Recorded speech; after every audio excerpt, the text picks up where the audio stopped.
कृष्णा मेरे सभी प्यारे कथा श्रोताओं को, मेरा नाम है नमित अग्रवाल और स्वागत है आपका मेरे चैनल कथावाचक में। भीष्म जी का उपदेश युधिष्ठिर के लिए जारी है। पिछली कथा में हम लोगों ने पढ़ा था कि दक्ष का यज्ञ विध्वंस हो गया था, तो वे शिव जी की आराधना करते हैं और उनसे बोलते हैं कि आपके गढ़ों ने जो है यज्ञ को नष्ट भ्रष्ट कर दिया है, तो यज्ञ की किसी प्रकार पूर्ति हो जाए, आप बस यही कृपा कीजिए। उसके पश्चात दक्ष ने भगवान शंकर की स्तुति की थी। आइए आज की कथा आरंभ करते हैं। महादेव जी की स्तुति करके प्रजापति दक्ष चुप हो गए। तब भगवान शिव ने बहुत प्रसन्न होकर दक्ष से कहा, उत्तम व्रत का पालन करने वाले दक्ष, तुम्हारे द्वारा की हुई इस स्तुति से मैं बहुत संतुष्ट हूँ। अधिक क्या कहूँ, तुम मेरे निकट निवास करोगे। प्रजापते, मेरे प्रसाद से तुम्हें 1000 अश्वमेध तथा 1 सहस्त्र वाजपेय यज्ञ का फल मिलेगा। तदंतर लोकनाथ भगवान शिव ने प्रजापति को सांत्वना देते हुए फिर कहा, दक्ष, इस यज्ञ में जो विघ्न डाला गया है इसके लिए तुम खेद न करना। मैंने पहले कल्प में भी तुम्हारे यज्ञ का विध्वंस किया था। यह घटना भी पूर्व कल्प के अनुसार ही हुई है। सुव्रत, मैं पुनः तुम्हें वरदान देता हूँ, इसे स्वीकार करो और प्रसन्न वदन एवं एकाग्रचित होकर मेरी बात सुनो। मैंने पूर्व काल में षडंग वेद, सांख्य योग और तर्क से निश्चित करके देवता और दानवों के लिए भी दुष्कर तप का अनुष्ठान किया था। उसका नाम है पाशुपत व्रत। वह कल्याणमय व्रत मेरा ही प्रकट किया हुआ है। उसके अनुष्ठान से महान फल की प्राप्ति होती है। महाभाग, उसी पाशुपत व्रत का फल तुम्हें प्राप्त हो। अब तुम अपनी मानसिक चिंता त्याग दो। यह कहकर महादेव जी अपनी पत्नी पार्वती तथा अनुचरों के साथ दक्ष की दृष्टि से ओझल हो गए। युधिष्ठिर ने पूछा, पितामह, संसार के जीव दुख और मृत्यु से सदा डरते रहते हैं, अतः आप ऐसा उपदेश करें जिससे हमें उन दोनों का ही भय न रहे। भीष्म जी ने कहा, भारत, इस विषय में नारद और समंग के संवाद रूप प्राचीन इतिहास को उदाहरण दिया जाता है। एक बार नारद जी ने समंग से पूछा, मुनि, तुम सदा आनंद मग्न और शोकहीन से दिखाई देते हो। तुम्हारे भीतर कभी लेश मात्र भी उद्वेग नहीं दिख पड़ता। तुम सदा संतुष्ट और अपने आप में ही स्थित रहकर बालकों की भांति चेष्टा किया करते हो। इसका क्या कारण है? समंग ने कहा, मानद, मैं भूत, वर्तमान और भविष्य के स्वरूप तथा उसके तत्व को जानता हूँ। इसी से मेरे मन में कभी विषाद नहीं होता। मुझे कर्मों के आरंभ का तथा उनके फलोदय काल का भी ज्ञान है और लोक में जो भांति भांति के कर्मफल प्राप्त होते हैं उनको भी मैं जानता हूँ। इसी से कभी उदास नहीं होता। जगत में गंभीर, विद्वान, मूर्ख, अंधे और जड़ भी जीवित रहते हैं तथा स्वस्थ शरीर वाले देवता, बलवान और निर्बल सभी अपने कर्मानुसार जीवन धारण करते हैं। इसी तरह हम भी जी रहे हैं। 1000 रुपए वाले भी जीवित हैं और 100 रुपए वाले भी, तथा कुछ लोग साग खाकर ही जीवन धारण करते हैं। इसी तरह हमें भी जीवित समझिए। मनुष्य जिसके कारण किसी को बुद्धिमान कहते हैं, उस बुद्धि की जड़ है इंद्रियों की प्रसन्नता। जिस मूढ़ इंद्रिय वाले पुरुष की इंद्रिया शोक और मोह में पड़ी है, उसको प्रज्ञा की प्राप्ति नहीं होती। मूर्ख को गर्व होता है, उसका वह गर्व मोह रूप ही है। मूढ़ मनुष्य के लिए न यह लोक सुखद होता है और न परलोक। किसी को भी न तो सदा दुख ही उठाना पड़ता है और न हमेशा सुख ही मिलता है। संसार के स्वरूप को परिवर्तित होता देख हमारे जैसे मनुष्य कभी संताप नहीं करते, अनुकूल भोग या सुख पाकर उसका अभिनंदन नहीं करते तथा प्रतिकूल दुख प्राप्त होने पर भी कभी चिंतित नहीं होते। जिसका चित्त स्थिर हो गया है वह दूसरों का धन नहीं चाहता, बहुत सी संपत्ति पाकर हर्ष से फूल नहीं उठता और धन के नष्ट हो जाने पर भी खेद नहीं करता, क्योंकि बंधु बांधव, धन, उत्तम कुल, शास्त्राध्ययन, मंत्र, इनमें से कोई भी दुख से छुटकारा नहीं दिला सकते। मनुष्य अपने शील गुण के कारण ही परलोक में शांति पाता है। जिसका चित्त योग युक्त नहीं है उसे समत्व बुद्धि नहीं प्राप्त होती। योग के बिना सुख भी नहीं मिलता। दुखों के प्रति प्रतिकूल बुद्धि का त्याग और धैर्य, यही दोनों सुख के मूल हैं। प्रिय वस्तु प्राप्त होने पर हर्ष होता है, हर्ष से अभिमान बढ़ता है और अभिमान नरक में ले जाने वाला है। इसलिए मैं उन तीनों का त्याग करता हूँ। शोक, भय और अभिमान ये प्राणियों को सुख दुख में डालकर मोहित करने वाले हैं। इसलिए जब तक यह देह चेष्टा कर रहा है तब तक मैं इन सबको साक्षी की भांति देखता हूँ तथा अर्थ, काम, शोक, संताप, तृष्णा और मोह का परित्याग करके निर्द्वंद होकर इस पृथ्वी पर विचरता हूँ। जैसे अमृत पीने वाले को मृत्यु से भय नहीं होता, उसी प्रकार मुझे भी इही लोक या परलोक में मृत्यु, अधर्म, लोभ तथा दूसरे किसी से भय नहीं है। नारद जी, मैंने महान और अक्षय तप करके यही ज्ञान पाया है, इसलिए शोक उपस्थित होकर भी मुझे दुख में नहीं डालता। युधिष्ठिर ने पूछा, पितामह, जो शास्त्रों के तत्व को नहीं जानता, जिसका मन सदा संशय में पड़ा रहता है तथा जिसने परमार्थ के लिए कोई निश्चित ध्येय नहीं बनाया है, उस पुरुष का कल्याण कैसे हो सकता है, यह बताने की कृपा कीजिए। भीष्म जी ने कहा, युधिष्ठिर, सदा गुरुजनों की पूजा, वृद्ध पुरुषों की उपासना और शास्त्रों का श्रवण, ये 3 कल्याण के अमोघ साधन है। इस विषय में भी देवर्षि नारद और महर्षि गालव के संवाद रूप प्राचीन इतिहास का उदाहरण दिया जाता है। एक समय गालव मुनि ने कल्याण प्राप्ति की इच्छा से ज्ञानानंद से परिपूर्ण एवं मन को सदा वश में रखने वाले देवर्षि नारद जी के पास जाकर उनसे इस प्रकार प्रश्न किया, भगवान, आप उत्तम गुणों से युक्त और ज्ञानी हैं तथा मैं आत्म तत्व से अनभिज्ञ एवं मूढ़ हूँ, अतः आप मेरे संदेह को दूर करें। शास्त्रों में बहुत से कर्तव्य कर्म बताए गए हैं, किंतु वे सब मेरे लिए एक से हैं। उनमें से जिसके अनुष्ठान से मेरी ज्ञान में प्रवृत्ति हो सकती है उसका मैं निश्चय नहीं कर पाता, उसे आप ही निश्चय करके बता दे। सभी आश्रम भिन्न भिन्न कर्तव्यों की ओर दृष्टि दिलाते हैं तथा यह श्रेष्ठ है, यह श्रेष्ठ है ऐसा कहते हुए वे सब लोगों से अपने ही सिद्धांतों की श्रेष्ठता का प्रतिपादन करते हैं। दूसरी ओर विभिन्न शास्त्रों के द्वारा भांति भांति के उपदेश पाकर मनुष्य नाना प्रकार के शास्त्रीय कर्मों में स्थित है और सभी अपने अपने शास्त्रों की प्रशंसा करते हैं। इधर मैं भी अपने शास्त्र से ही संतुष्ट हूँ। ऐसी दशा में उनको और अपने को समान रूप से संतुष्ट देखकर मुझे कल्याण प्राप्ति के उपाय का ठीक ठीक निश्चय नहीं हो पाता। यदि शास्त्र एक होता तो श्रेय का उपाय भी एक ही होने के कारण स्पष्ट रूप से समझ में आ जाता, किंतु बहुत से शास्त्रों ने मिलकर श्रेय मार्ग को अत्यंत गूढ़ बना डाला है, जिससे अब वह संशयग्रस्त जान पड़ता है। इसलिए मैं आपकी शरण में आया हूँ, कृपा करके मुझे श्रेय के वास्तविक मार्ग का उपदेश दीजिए। नारद जी ने कहा, तात आश्रम चार है और शास्त्रों में उनकी पृथक पृथक कल्पना की गई है। तुम गुरु की शरण लेकर उन सबको यथार्थ रूप से जानो। उन चारों आश्रमों के स्वरूप और गुण आदि भिन्न भिन्न है। स्थूल दृष्टि से विचार करने पर वे सर्वोत्तम अभीष्ट अर्थात श्रेय मार्ग का निश्चयात्मक ज्ञान नहीं करा पाते। कुछ सूक्ष्मदर्शी विद्वानों ने ही आश्रमों के परम तत्व को ठीक ठीक समझा है। जो अच्छी तरह कल्याण करने वाला और संशय से रहे तो उसे ही श्रेय कहते हैं। सुहृदों पर अनुग्रह करना, शत्रुभाव रखने वाले दुष्ट पुरुषों को दंड देना तथा धर्म, अर्थ और काम का संग्रह करना, इन सबको विद्वान पुरुष श्रेय कहते हैं। पाप कर्म से दूर रहना, पुण्य कर्मों का निरंतर अनुष्ठान करना, सत्पुरुषों के साथ रहकर सदाचार का ठीक ठीक पालन करना, संपूर्ण प्राणियों के प्रति कोमल और व्यवहार में सरल होना, मीठी वाणी बोलना, देवताओं, पितरों और अतिथियों को उनका भाग देना तथा भरण पोषण करने योग्य व्यक्तियों का त्याग न करना, यह श्रेय का निश्चित साधन है। सत्य बोलना भी श्रेयस्कर है, किंतु सत्य को यथार्थ रूप से जानना कठिन है। मैं तो उसे ही सत्य कहता हूँ जिससे प्राणियों का अत्यंत हित होता हो।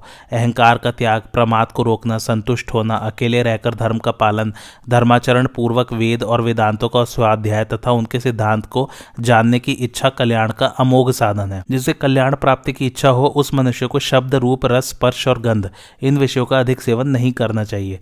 रात में घूमना, दिन में सोना, आलस्य, चुगली, गर्व, अधिक परिश्रम करना तथा परिश्रम से बिल्कुल दूर रहना, ये सब बातें श्रेय चाहने वाले के लिए त्याज्य हैं। दूसरों की निंदा करके अपनी श्रेष्ठता सिद्ध करने का प्रयत्न न करें। साधारण मनुष्य की अपेक्षा जो अपने में विशेषता है वह उत्तम गुणों द्वारा ही प्रकट होनी चाहिए। गुणहीन मनुष्य ही अधिकतर अपनी तारीफ के पुल बांधा करते हैं। वे अपने में गुणों की कमी देख दूसरे गुणवान पुरुषों के दोष बताकर उन पर आक्षेप किया करते हैं। यदि कहीं वे कुछ पड़ जाएं तब तो घमंड में आकर अपने को महापुरुषों से भी अधिक गुणी मानने लगे। किंतु जो दूसरे किसी की निंदा तथा अपनी प्रशंसा नहीं करता, ऐसा सर्वगुण संपन्न विद्वान ही महान यश का भागी होता है। फूलों की पवित्र एवं मनोहर सुगंध बिना बोले ही महककर अनुभव में आ जाती है तथा सूर्य भी बिना कुछ कहे ही आकाश में सबके समक्ष प्रकाशित हो जाता है। इसी प्रकार संसार में बहुत सी ऐसी वस्तुएं हैं जो बोलती नहीं किंतु अपने यश से प्रकाशित होती रहती हैं। मूर्ख मनुष्य केवल अपनी प्रशंसा करने से ही संसार में ख्याति नहीं पा सकता, किंतु विद्वान पुरुष गुफा में छिपा रहे तो भी उसकी सर्वत्र प्रसिद्धि हो जाती है। बुरी बात जोर जोर से कही जाए तो भी वह शांत हो जाती है, अर्थात लोक में उसका आदर नहीं होता, किंतु अच्छी बात धीरे से कहने पर भी संसार में प्रकाशित होती रहती है। उसका सबके ऊपर प्रभाव पड़ता है। घमंडी मूर्खों की कही हुई बहुत सी असार बातें उनके दूषित हृदय का ही परिचय देती है। इस कारण अच्छे लोग ज्ञान की खोज करते हैं। मुझे तो सब प्राणियों के लिए ज्ञान की प्राप्ति ही अच्छी जान पड़ती है। बुद्धिमान पुरुष ज्ञानवान होने पर भी बिना पूछे किसी को कोई उपदेश न करे, अन्यायपूर्वक पूछने पर भी किसी के प्रश्न का उत्तर न दे, जड़ की भांति चुपचाप बैठा रहे। मनुष्य को सदा धर्म में लगे रहने वाले साधु महात्माओं तथा स्वधर्म परायण उदार पुरुषों के समीप निवास करने का विचार करना चाहिए। जहाँ चारों वर्णों के धर्मों का परस्पर सम्मिश्रण होता हो वहां श्रेय की इच्छा वाले पुरुष को नहीं रहना चाहिए। किसी कर्म का आरंभ न करने वाला और जो कुछ मिल जाए उसी से संतुष्ट रहने वाला पुरुष भी पुण्यात्माओं के साथ रहने से पुण्य और पापियों के संसर्ग में रहने से पाप का भागी होता है। जैसे जल और अग्नि के संसर्ग से क्रमशः शीत और उष्ण स्पर्श का अनुभव होता है, उसी प्रकार पुण्य आत्मा और पापियों के संग से पुण्य एवं पाप दोनों का संयोग हो जाता है। जहां ब्राह्मण अन्यायपूर्वक प्रश्न करने वाले पुरुषों को धर्म का उपदेश करता हो, आत्मज्ञानी को उस देश का परित्याग कर देना चाहिए। जहां के लोग बिना किसी आधार के ही विद्वानों पर दोषारोपण करते हो, वहां कौन रहेगा? जहां लालची मनुष्य ने प्रायः धर्म की मर्यादा तोड़ डाली हो, उस देश को कौन नहीं त्याग देगा? परंतु जहां के लोग मात्सर्य और शंका से रहित होकर धर्माचरण करते हो, वहां पुण्यशील महात्माओं के पास अवश्य निवास करना चाहिए। जिस देश में मनुष्य धन के लिए धर्म का अनुष्ठान करते हो, वहां कभी न रहें, क्योंकि वहां के निवासी पापी होते हैं। जहां जीवन रक्षा के लिए लोग पाप कर्म से जीविका चलाते हो, जहां राजा और उसके सेवकों में कोई अंतर न हो, तथा जहां के मनुष्य अपने कुटुंबी जनों के पहले ही भोजन कर लेते हो, उस राष्ट्र को ज्ञानी पुरुष त्याग दे।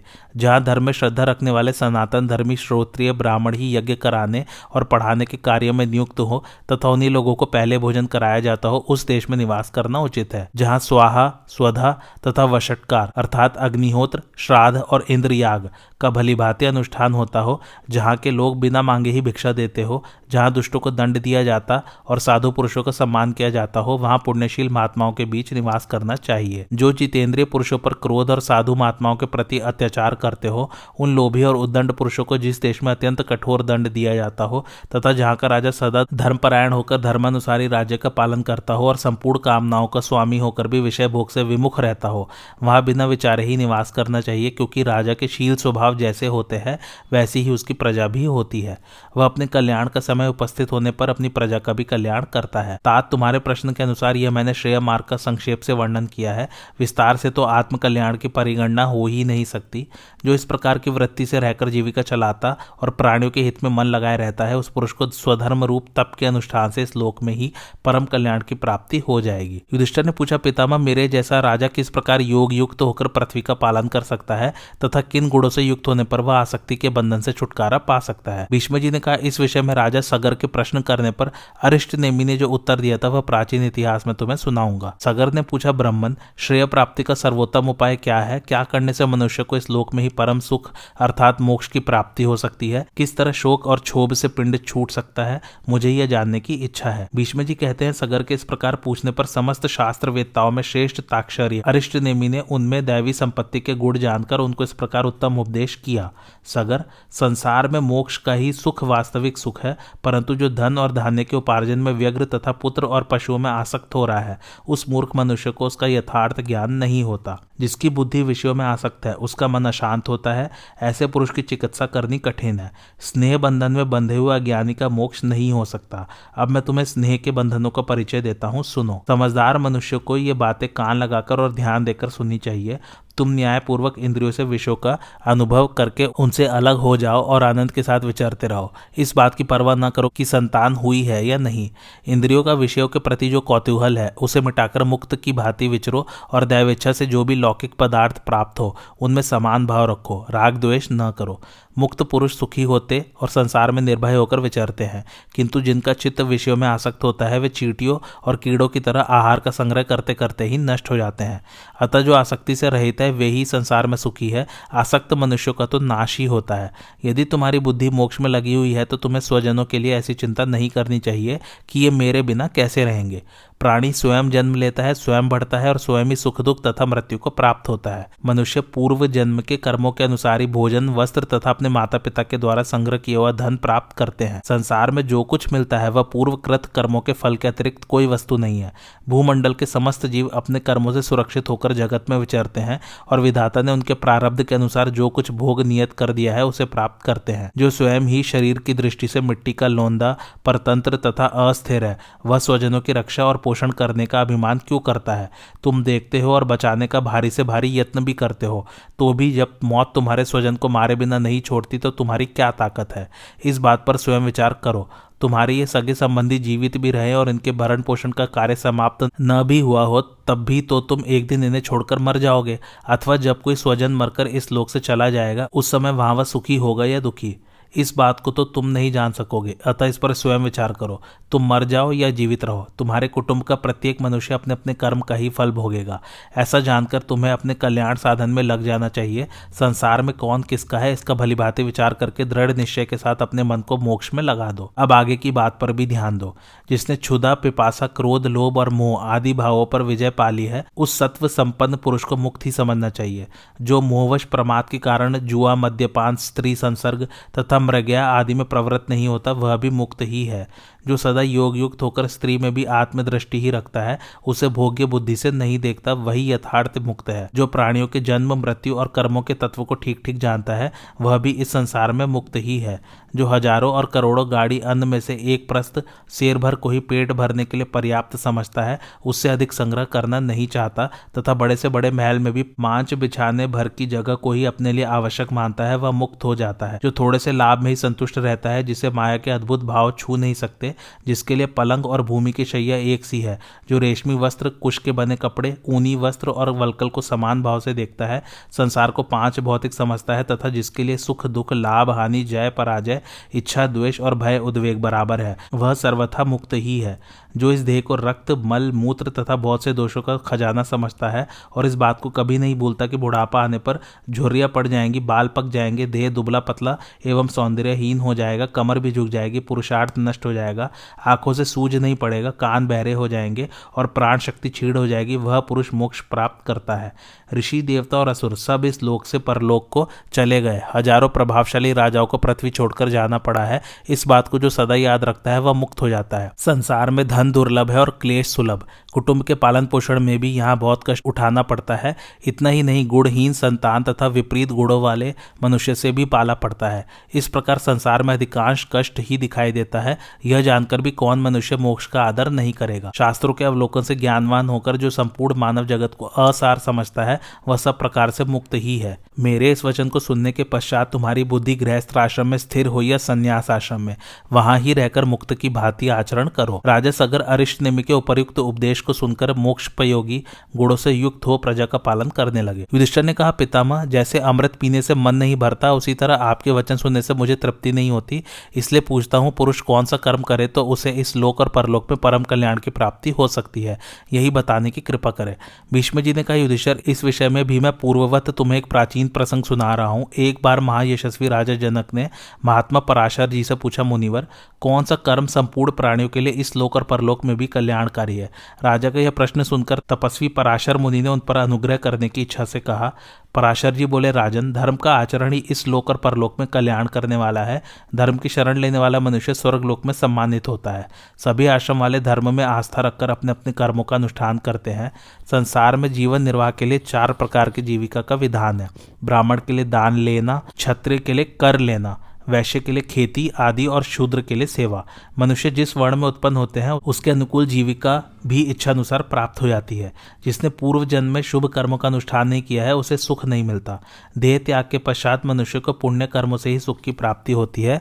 पहले जन्म में जो कर्म नहीं किया गया है उसका फल नहीं मिलता। लोग सदा इस बात को याद रखते हैं कि मन, वाणी, चक्षु और हाथों के द्वारा किए हुए 4 प्रकार के कर्म ही दूसरे जन्म में फल की प्राप्ति कराने वाले होते हैं। लोक यात्रा के निर्वाह और मन की शांति के लिए वैदिक वचनों को प्रमाण माना गया है। मनुष्य नेत्र, मन, वाणी और क्रिया के द्वारा 4 प्रकार के कर्म करते हैं। उनमें जिसका जैसा कर्म होता है उन्हें वैसे ही फल की प्राप्ति होती है। कर्म के फल रूप से कभी केवल सुख, कभी केवल दुख और कभी दोनों एक साथ प्राप्त होते हैं। पुण्य या पाप कोई भी कर्म क्यों न हो, फल भोगे बिना उसका नाश नहीं होता। जब तक मनुष्य पाप के फल रूप दुख के भोग से छुटकारा नहीं पा जाता, तब तक उसका पुण्य अक्षय की भांति स्थित रहता है। जब पाप जनित दुख का भोग समाप्त हो जाता है, तब पुरुष अपने पुण्य कर्म के फल का उपभोग आरंभ करता है। जब पुण्य का भी क्षय हो जाता है, तब फिर वह पाप का फल भोगता है। आज की कथा यहीं समाप्त होती है। कैसी लगी आप लोगों को मेरी कथा, मुझे कमेंट करके ज़रूर बताइए और मेरे चैनल कथावाचक को लाइक, शेयर और सब्सक्राइब ज़रूर कीजिए। Thanks for watching. धन्यवाद।